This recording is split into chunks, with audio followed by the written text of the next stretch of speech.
Tiff is one of South Africa's premier copywriters. She's a public speaker. She's a trainer.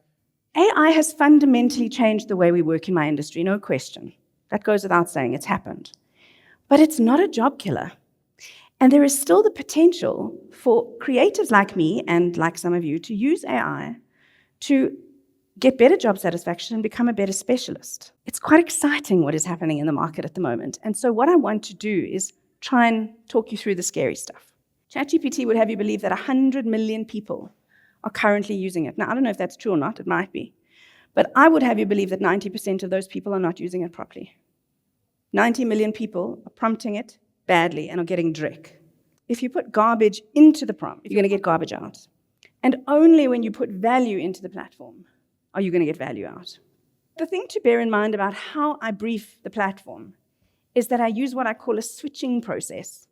Human brain first for structure and planning, so to help me decide what to put in the prompt.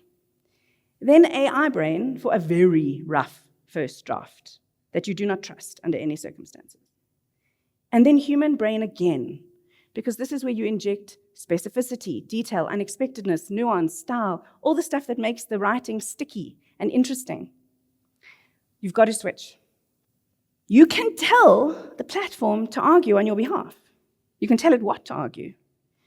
You can tell it to pick a side. So you can ask it to take a slight position in favor of a specific perspective.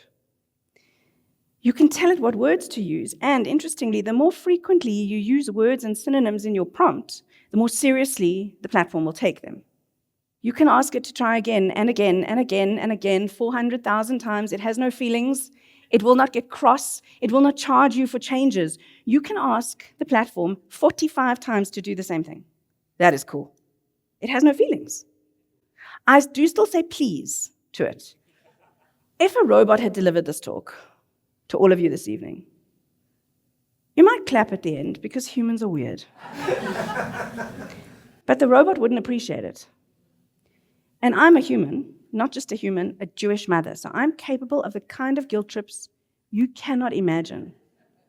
Which means that when I tell you that I thrive on loud and enthusiastic applause, you guys are going to clap.